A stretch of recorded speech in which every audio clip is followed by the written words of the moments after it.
Ora viva, saudações, sejam bem-vindos a mais uma edição do nosso programa ligado à construção civil. Já sabe, para nós é sempre um grande prazer poder ter você em nossa companhia.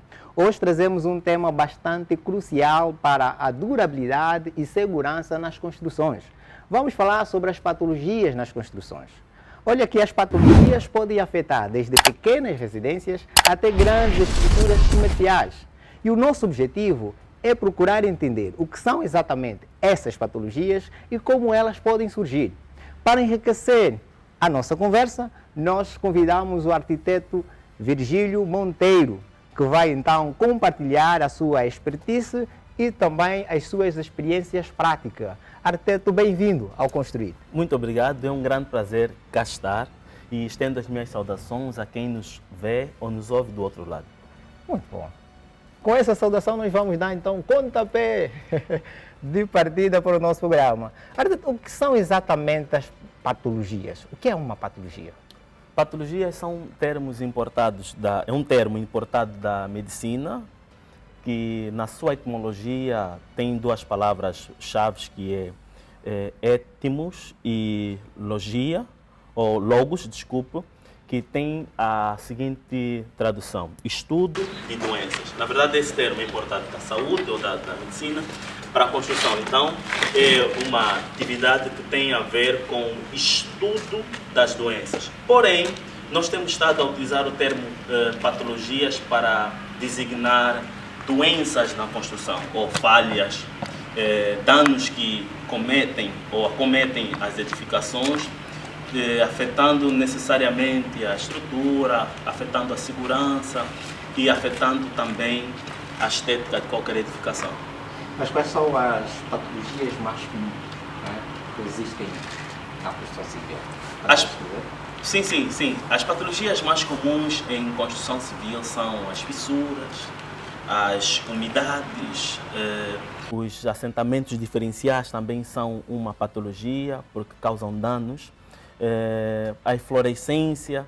Portanto, são muitos, e eu acho que falar desses que assumem-se como os principais seriam extremamente fundamentais. E quanto aos fatores que causam essas patologias? São vários. Na verdade, era importante prestar atenção em cada uma das patologias para eu poder descrever, olhar para a obra, identificar a patologia e poder descrever qual é, de facto, a causa de uma ou de outra patologia. Por exemplo, se a gente reparar que tem fissuras numa determinada edificação, as fissuras podem comprometer os elementos estruturais, lajes, pilares, vigas. As fissuras podem comprometer as paredes, por exemplo, os pisos. Correto. Então, era importante observar como é que ela se manifesta. Pode ser por uma questão de sobrecarga, pode ser por questões de má distribuição das cargas. As fissuras também podem ser por, digamos, um afastamento considerável dos apoios. Isso também seria considerado no grupo da má distribuição de cargas. O assentamento diferencial também pode causar, por exemplo, uma fissura. Portanto, existem N fatores que estão à volta de cada uma das patologias. Correto. E no caso das infiltrações? Infiltrações. As infiltrações também são uma patologia que pode ter variadíssimas origens. As águas pluviais podem infiltrar-se sobre a cobertura e afetar o edifício. Pode haver uma infiltração por capilaridade, portanto, as umidades emergindo dos solos sobre as paredes. Sim. Podem ser essas causas. Portanto, as infiltrações também podem ser resultantes de fissuras. Imagine que tenha fissuras na laje e, portanto, permeia a água pluvial para a edificação por intermédio dessa fissura. Desse modo, a infiltração vai estar presente na edificação e trazendo variadíssimas consequências. Portanto, as fissuras, estamos a falar das infiltrações, elas são por essas razões todas, e há um elemento fundamental que é importante utilizarmos para precavermos e para curar as ditas patologias chamadas infiltrações. A substituição de elementos de impermeabilização vão curar. Portanto, a falta de impermeabilização vão necessariamente causar as infiltrações. Ao descrever... Ou ocasionar as infiltrações. Okay. Ao descrever, acabou por tocar num dos pontos que é a questão a seguir, não é? Trazem muitas consequências. Não é? Poderá descrever quais são essas consequências que poderão advir dessas infiltrações? Infiltrações. Que consequências são? Se eu tiver infiltrações, necessariamente terei fungos derivados da umidade nas paredes, por exemplo. Essa é uma consequência na obra, portanto, ou na edificação. Essa consequência gera outra consequência na saúde dos utentes. Portanto, isso compromete gravemente a saúde dos utentes, podendo concorrer para doenças graves de nível respiratório. Portanto, as infiltrações podem causar este dano. As infiltrações podem também comprometer a estrutura da edificação. Imagine que haja infiltração numa laje. Vai, de certa forma, oxidar, não é verdade? Vai oxidar ou vai criar uma corrosão nos elementos ferrosos. Vamos falar nas barras de aço, né? Que fazem parte da laje. Assim, o aço começa a perder o seu real papel. Existem cargas que ele deixa de suportar porque ele já tem essa oxidação e começa a perder algumas propriedades. Começa a perder algumas propriedades. Aliás, a corrosão do aço também acaba sendo uma outra patologia. O que eu quero dizer nesse momento é que existem patologias que geram outras patologias. Portanto, é sempre importante aquele elemento que nós chamamos de manutenção. Ter o cuidado de manter o edifício. E quanto às lajes, de que forma é que podemos prepará-la, não é? De modo a resistir às infiltrações? Portanto, em relação às lajes que são normalmente, se elas forem de cobertura, porque podemos ter umas lajes que são apenas um piso intermédio, mas ela pode ser na cobertura. A cobertura, a cobertura plana, que normalmente é laje, se ela for visitável, ela tem um tratamento. Se não for visitável, se não for acessível, ela tem um tratamento diferente. Se ela for visitável, por exemplo, é um terraço que ao mesmo tempo é uma cobertura, ao mesmo tempo é um piso lá para cima. Claro, tratar com um impermeabilizante na camada de regularização, portanto tem o betão, por cima do betão vai uma camada de regularização e depois nessa camada de regularização a gente pode tornar ela uma argamassa hidrófuga. Portanto, existem aditivos que tendem a impedir a passagem de água, não é verdade? Eles pode ser um pó hidrófugo, isso existe no mercado angolano, com alguma facilidade podemos encontrar. Podemos, de seguida, usar o ligante do revestimento cerâmico e já está resolvida essa questão. Claro, há aquelas...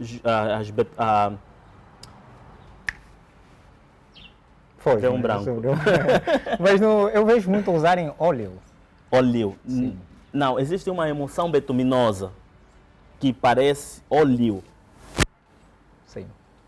Não, nunca vi queimado. Isso. Óleo queimado. Sim. Não, parece alcatrão. Parece muito semelhante ao alcatrão. Não, essa era outra solução que eu ia apresentar se não fosse visitável. Estou a dar muita volta para responder? Não, está bastante prático. Sim. Podemos continuar? Podemos. Ok. Portanto, se ela for visitável, nós usamos a camada de regularização. Certo. Nessa camada de regularização, a gente coloca um aditivo hidrófugo que impede a passagem da água. De seguida, vamos utilizar o cimento cola e o revestimento cerâmico. Está prontos. Isso é visitável. A água da chuva cai sobre o terraço e depois sai pelos buzinotes ou saem de alguma forma. Se ela não for visitável, nós temos um tratamento específico que tem a ver com as camadas de proteção da laje. Usamos exatamente impermeabilizantes. Ali eu iria fazer recurso a uma emulsão betuminosa, a uma tela de PVC, portanto, mas de seguida nós teríamos uma camada de proteção, normalmente engodo ou coisa similar. Muito bem. E no caso das fissuras, as consequências acabam a ser quase as mesmas? Desculpa, eu não percebi. Estávamos a falar das consequências das infiltrações, não é? Sim, eu sim. queria trazer para o lado das fissuras. Agora Sim. está correto. Quais Das fissuras. Obrigado. Quais são, de facto, as consequências das fissuras? As fissuras também podem causar uma outra patologia, que são as infiltrações. Portanto, Como as infiltrações podem causar fissuras. exatamente. Portanto, se eu tiver fissura na laje, as águas da chuva elas podem passar por essas fissuras, não é verdade? E trazer alguma... Pronto, tem essa questão. Inicialmente, mais estéticas, Muito bem. não é? É um problema estrutural, sim. Inicialmente estético, só que se não houver uma ação corretiva das fissuras, nós podemos evoluir para situações um pouquinho mais graves. Portanto, as fissuras elas podem evoluir para fendas. A diferença entre fendas e fissuras vão ser exatamente a dimensão da abertura que se faz sobre as paredes. E ali nós já estamos a comprometer outros elementos da edificação. O próprio corpo arquitetônico acaba sendo comprometido. E como a má execução das fundações pode levar a patologias graves na construção?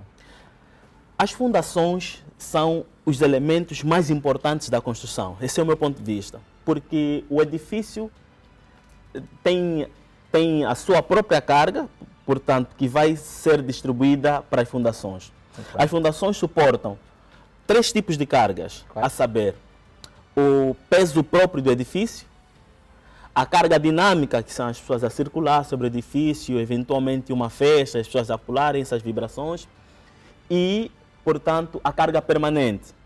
Elas são distribuídas, o edifício distribui essas cargas entre si pelas vigas, pilares e terminam nas fundações. Essas fundações assentam sobre um estrato resistente do solo. Se não tivermos um cuidado de dimensionamento estrutural, de aferir mediante sondagens do solo, o estrato resistente do solo e perceber onde podemos assentar essas estruturas, nós podemos ter problemas graves. Quais são esses problemas graves então? Se houver, por exemplo, as fundações assentes sobre um estrato não resistente do solo, há um movimento de terra que pode ocasionar fissuras graves, que pode comprometer toda a estrutura do edifício. Um detalhe importante é, se a gente, por exemplo, vê que há uma fissura que nasce de cima para baixo, significa necessariamente que o edifício tem num ponto, mais à direita ou mais à esquerda, tem a sua fundação movida por eventual movimento do solo. Imagine que as águas pluviais estejam a penetrar sobre o solo desse terreno, numa das extremidades. Portanto, o que era assente sobre um estrato resistente do solo acaba vendo sua estabilidade comprometida e tende a rasgar o edifício, ou a parede, ou o muro de vedação, de cima para baixo. Portanto, as avaliações dessas consequências devem ser feitas sempre em loco, in situ, assim é muito mais fácil identificar quais são. Pronto. Embora não estejamos lá, não é, onde tem esse tipo de situação, como é que podíamos resolver? Para quem estiver a nos ouvir, por acaso tenha essa situação com o seu imóvel, não é? Como é que ele poderá resolver? Ok. Soluções para as fissuras. Elas, Não, nesse caso em particular. Não é? nesse caso do assentamento diferencial, diferencial que acaba tendo essa... isso é muito complexo. É muito Mas tem solução? Sim, Ou sim. tem que deitar abaixo todo... Não, todo imóvel, não. Tem sempre solução. Quando nós temos problemas fortes estruturais, uma das soluções é o encamisamento dos elementos estruturais. Pode ser em uma sapata, pode ser em um pilar. O encamisamento pode significar um reforço estrutural. Como é que se faz? Nós temos, por exemplo, um pilar que foi mal dimensionado, houve uma alteração lá da edificação, portanto há mais carga para ele suportar, ele precisava de ser um pilar mais robusto, uma fundação mais robusta. Portanto, deve-se ferir as faces do pilar, deve-se criar um reforço das malhas, das barras de aço à volta do pilar e depois, de alguma forma, injetar ou recobrir isso com betão. Portanto, isso é um reforço estrutural que faz em pilares, em vigas, em sapatas, de modo geral. E essa fissura que se abre, como é que fizemos? Primeiro é resolver o problema das fundações. Da fundação resolvido. Se ela for, depois disso, ou mesmo que seja uma fundação, uma fissura muito mais simples, a gente pode fazer um ferimento na fissura em forma de V, e ali a gente utiliza algumas redes de fissuras mesmo.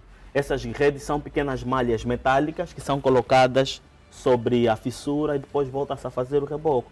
Alguns casos utilizam-se sisal para fazer essa ligação, mas antes de curar a fissura, tem que resolver o problema. Portanto, não adianta a gente resolver o problema da fissura se não entender o que estará a causar esta fissura. Agora vamos falar das manutenções. Temos que ter uma manutenção periódica, não é? Para poder garantir até certo ponto a continuidade do nosso edifício, da nossa estrutura, se assim podemos dizer. Falamos da importância da manutenção dentro das construções civis, ou seja, dentro do ramo da construção civil. Sim. Eu acho que nós precisamos de entender as edificações da mesma forma que entendemos o corpo humano. A maior inspiração para qualquer criação é a natureza. E os homens são parte da natureza. Se entendermos que nós precisamos de ir para o médico regularmente para evitar danos, se percebemos que temos algum sinal de dor de cabeça ou um mal-estar e a gente vai para o médico para evitar danos piores, igualmente com as edificações. E o que eu aqui apelo é que a gente aposte muito mais nas manutenções preventivas. Portanto, o edifício está bem, não tem problema nenhum, e a gente vai fazer manutenção porque já passou algum tempo. Porque existem alguns materiais, existem alguns canos que estão no edifício e com o tempo eles vão perdendo, digamos, a sua funcionalidade normal. Por exemplo, existem ali elementos que ajudam a fazer a desobstrução ou desassoreamento dos canos. Existem produtos que a gente pode colocar na sanita, no lavatório, portanto, só para limpar canos. E nós podemos encontrar esses produtos nos supermercados.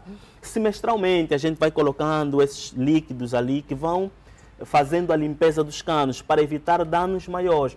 Existem, por exemplo, as caixas de visitas no sistema de esgoto.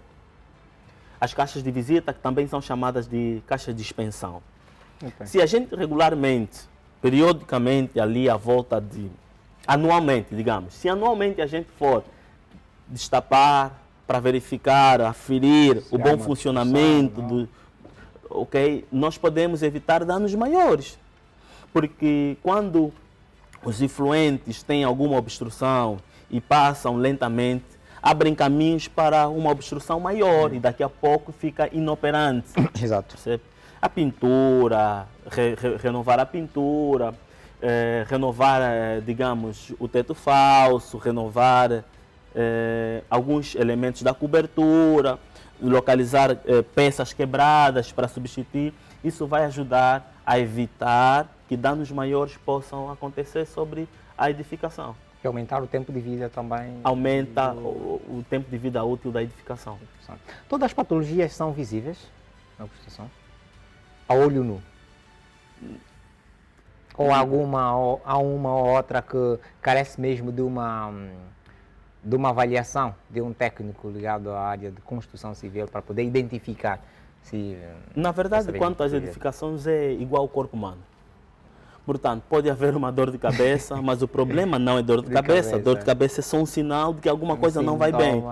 Então, se nós tivermos uma eflorescência, que também é uma patologia, claro, é um sinal de que há alguma coisa que precisa ser resolvida. Se nós tivermos, por exemplo, problemas de umidade emergendo sobre as paredes, é um sinal de que faltou impermeabilização, é um sinal de que temos que resolver essa situação. Portanto, eu acho que há sempre algum sinal por parte da edificação para a gente perceber que de facto há aqui alguma patologia e ainda em fase embrionária a emergir. Bom, outra questão que eu gostaria de ver esclarecida, não é? E muito bem como está a fazer, é a seguinte: quais são os métodos, né, mais comuns para reparar as patologias estruturais nos edifícios antigos? Há que se ter primeiro um certo cuidado, né, quando se vai mexer com edifícios antigos, históricos. Sim. Há que se ter muito cuidado. Na verdade, a observação regular é um dos métodos mais utilizados. Aliás, mesmo em pesquisas, em investigação científica, a técnica que também é um método de investigação, muito utilizada por engenheiros, por arquitetos, é a observação. Portanto, a observação regular é um dos primeiros métodos e dos mais importantes para se poder identificar e avaliar o edifício de modo a poder se caracterizar ou definir qual seja a patologia presente. Arquiteto, pode explicar-nos como as patologias podem ser diagnosticadas por profissionais ligados à construção civil? Sim. Existem profissionais específicos que se chamam mesmo patologistas. Esses são os mais indicados para identificar os problemas, as patologias em determinados edifícios. Mas quais são as formas mais comuns de se identificar? A observação, portanto, essa é uma técnica utilizada mesmo em pesquisas científicas, é um método e é uma técnica ao mesmo tempo, que é muito utilizada por engenheiros e arquitetos. A observação regular, portanto, essa vai ser uma, e depois vamos utilizar análises laboratoriais de pequenas amostras recolhidas in situ e depois os relatórios técnicos específicos que vão nos ajudar a identificar essas patologias. Acaba sendo difícil, mas as formas mais comuns de se solucionar problemas ou patologias nesses edifícios é a injeção de resina epóxi, por exemplo, nas fissuras, é a substituição de canos e outros materiais danificados, é a reparação, isso é muito importante, a reparação, a reposição dos impermeabilizantes, os reforços estruturais também são situações ou soluções muito utilizadas. Em alguns casos, a substituição das barras de aço que são comprometidas pela oxidação, em grande medida. Um dos problemas que mais comprometem os edifícios antigos tem a ver com o sistema de esgoto e o sistema de abastecimento de água potável. Também a questão das coberturas, que algumas vezes permitem a entrada de águas pluviais.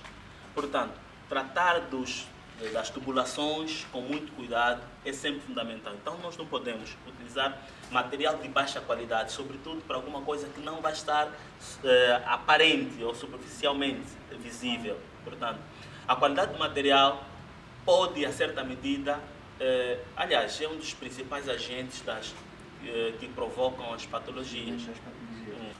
Tem um impacto grande na dimensão econômica.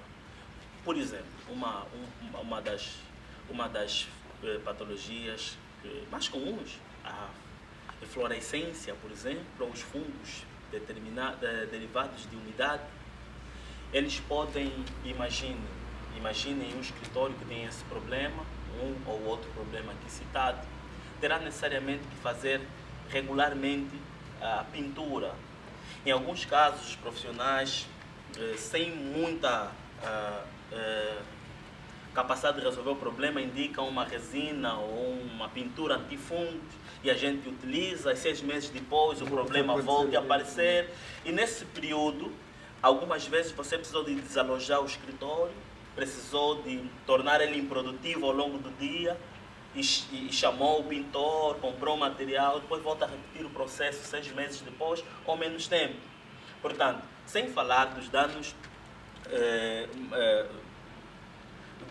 de saúde que vão também ter implicações na dimensão econômica, não é verdade? Correto. Portanto, vai sempre fazer com que a obra esteja sempre em obra. Então, as patologias são... e eu acho que as patologias, elas devem ser, no lugar de ser curadas, elas devem ser evitadas. Esse é o segredo, evitar as patologias. Portanto, procurar um profissional quando estiver a pensar em construir, ter o projeto completo, todo o estudo ali feito, porque imagine que a gente não tenha o cuidado de fazer um estudo dos solos e perceber que há umidade no solo, a gente não impermeabiliza as fundações, haverá umidade emergindo sobre as paredes, na verdade por capilaridade, e muitíssimas vezes vai ser uma solução irreversível. Claro que existem soluções e eu seria capaz de, em um determinado lugar, observar, diagnosticar e apresentar soluções para as umidades emergindo sobre as paredes. Você vai encontrar muita informação no YouTube, por exemplo, que fala de utilizar uma resina qualquer, uma emulsão ali, mas são sempre soluções paliativas, que precisam de um estudo profundo, muito mais profissional, uma análise pontual para apresentar soluções pontuais. Existem soluções, não é irreversível, como muitas vezes se diz. Tem soluções, mas são soluções muito pontuais. Portanto, precisa de um estudo e de um diagnóstico para o arquiteto apresentar uma solução específica. Como as mudanças climáticas, não é, podem influenciar a prevalência de patologias em construções urbanas? Sim. Tem grande relevância os eventos climáticos extremos. Portanto, quando há muito frio, há, por exemplo, muito calor, afetam qualquer corpo arquitetônico, né? Tendem a contrair-se ou a dilatar. Isso concorre exatamente para as fissuras. Esse é um detalhe. Aquele processo de congelamento e descongelamento, portanto, sim, as mudanças. Ok. As mudanças climáticas elas afetam grandemente a possibilidade de prevalência de patologias, porque os eventos climáticos extremos eles podem de certa forma dilatar ou contrair os edifícios ou qualquer corpo arquitetônico. Isso gera normalmente fissuras. Tem aqueles aspectos, por exemplo, ligados a muita chuva que tende a umedecer os solos, tende a tornar cada vez menos resistentes, porque pode haver, por exemplo, infiltração de água no solo, ou desvios de rios e tudo mais. Portanto, criando alguma umidade e oferecendo algum risco para as fundações. Portanto, essas alterações climáticas podem, de certa forma, contribuir para a prevalência. Se tiver, por exemplo, um ambiente muito quente e úmido, a prevalência de mofo, a prevalência de umidade sobre as edificações decorrentes, por exemplo, de uma condensação, vão gerar patologias graves nas edificações. Então, esses eventos climáticos são, de certa forma, responsáveis para a prevalência de patologia nas edificações. Muito bem respondido.